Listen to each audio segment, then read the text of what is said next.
all want what's best for kids, but when there's a disagreement about what is best, who should have the final say? Parents or politicians? It has the kind of natural beauty the Golden State is famous for, but life here is calmer than San Francisco to the north or Los Angeles to the south. With sunshine, surfing, and safe streets, California's San Luis Obispo County is a good place to grow up. Well, I was 17 in high school, just about to graduate. Owen Beck played football and soccer for his high school. Pretty oblivious to all the problems in the world until it happened. So I was playing soccer and it was really hurting one day when I was running. So I just kind of had to stop playing soccer, and I went and got an MRI, and it was just a medium-sized tumor just in the middle of my leg. Doctors told Owen he had bone cancer. I started crying. Owen's parents, Debbie and Steve. And then the doctor said to Owen, this is going to change your life. Actually, at the time, I was just concerned with, me getting through the next day. The whole family's calm California life stopped, and the Becks headed to Stanford Medical Center. I was worried that he was going to die. 17 years old, your life's just stopped. Chemotherapy began right away, and the chemicals attacked Owen's hair follicles, stomach cells, and mouth. So I got a bunch of mouth sores, which was very painful. Couldn't eat very much. And then it destroys your appetite, and then whatever you can eat, you throw up. And for Owen the athlete, yet another blow. Doctors amputated his leg to try to stop the cancer from spreading. When I woke up from surgery, it kind of felt like my leg was still there. And pull it all up and slide it right into the sea leg. Owen was introduced to a bizarre new agony called phantom pain. It felt like someone had driven, thousands of nails into where my leg would be. For the first 3 months after my surgery, I would just lay awake at night because I couldn't go to sleep because it hurt so bad. All the powerful medications available in drugstores seemed worthless. We had a whole medicine cabinet in there full of pills that he took every single day, and it did nothing. Debbie and Steve searched for anything that would help Owen feel better. One option, however, just wasn't on their radar.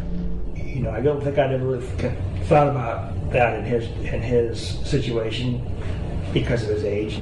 A new kind of drugstore had recently come to the nearby city of Morro Bay. It offered medical marijuana. State government allows for medical marijuana, and local officials welcomed the new dispensary and its owner, Charlie Lynch. Before we even opened, I had the mayor and the city council members all came by and toured the facility. That's the mayor, shaking Lynch's hand at the ribbon-cutting ceremony. The new dispensary helped spark discussion between Owen and his dad. I was just talking one day with my dad, and we brought up the subject of it. And it was like, if that'll work, that's what we're going to do. The Becks knew that many people think it's inappropriate to give medical marijuana to a minor. In fact, again and again, the local sheriff has made it clear that he doesn't want medical marijuana dispensaries in his county. It is not in the best interest of a community that prides itself in providing a healthy family environment. But the Becks weren't concerned with what other people thought. They were focused on helping their son. You're going to do what you need to do to help your child.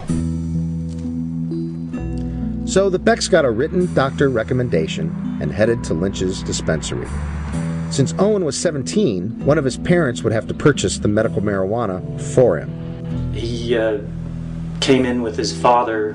He was looking really thin and sickly, and that's definitely a sad situation for for such a nice guy. Several times we would go in and Charlie would say, "You don't pay. We'll take care of it," because he was just kind of a compassionate kind of a guy. The medical marijuana improved Owen's appetite.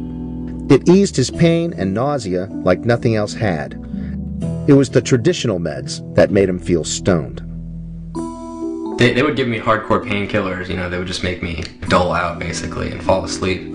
But with the marijuana, I could do what I needed to do during the day and just not be in pain. I could be comfortable. Owen's experience is more than one person's anecdote. The medical benefits of marijuana, also known as cannabis, are well documented. Cannabis is amazingly useful. As a matter of fact, it's probably too useful for its own good. Dr. David Behrman has spent about 40 years treating patients and studying cannabis. When you see the list of things that cannabis can help, people say, "You're pulling my leg." So many prominent organizations look favorably upon medical marijuana. We know that cannabis has medicinal value, not only from the 5,000 years of experience, but from hundreds of studies that have been done at world-class institutions around the world. When Owen finally found something that was calming, it calmed the whole family down. But not all was calm in San Luis Obispo County. This is Action News at 11. A raid by armed federal agents. Local medical marijuana users will have to go elsewhere for the time being after federal agents and sheriff's deputies shut off their supply. The Arroyo Grande home of dispensary operator Charles Lynch was also raided Thursday morning.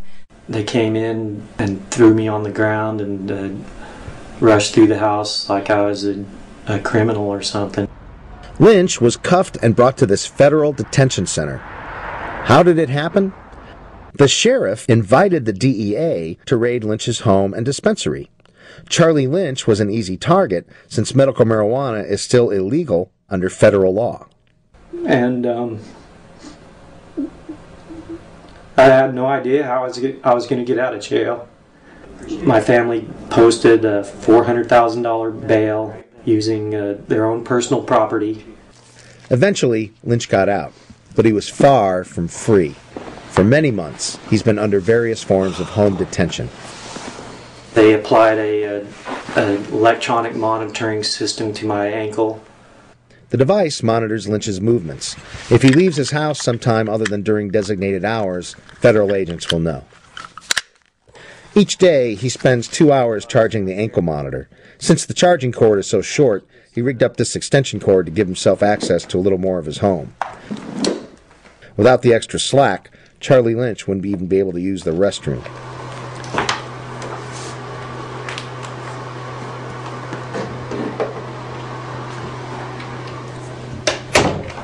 Well, we have a sick child. We have a son without a leg that medical marijuana helps. What is it they don't understand about this? We wanted to find out, but neither the sheriff nor the DEA would agree to an interview. The federal government's official position is that marijuana has no medical value. There's an enormous amount of politics that's involved in drug policy and not nearly enough science. A pharmacist can fill prescriptions for medical amphetamines without getting raided. Doctors can even give patients medical cocaine. But medical marijuana, well, that's so dangerous, the DEA busts dispensaries with armed agents. The federal government is a disgrace to science on this issue. Today, Owen uses this cool robo-leg to get around. He's going to college, and his cancer is in remission. But the Becks still can't believe that Charlie Lynch is facing numerous federal charges. In fact, because Lynch had clients like Owen who are under age 21, he faces increased penalties. In California, the average sentence for first-degree murder is 20 years, but if convicted on all counts, Charlie Lynch could face a sentence of 100 years in prison. It's hard to imagine, that they would want to do that to me. He's not a man that you would consider, someone who needs to spend the rest of their life behind bars. He was just trying to help people. He had a prescription from a doctor at Stanford, and they took his stuff. These guys don't get it. The DEA continues to raid dispensaries all across California. There were 50 raids last year alone. Are we really helping minors by keeping them from medical marijuana at all costs? Or are we treating their parents like children? I think the federal government is too big and too bossy. Charlie Lynch's trial is set for this summer. Jurors probably won't know that state and local laws allowed Lynch to run a dispensary. In a federal case, all that matters is federal law.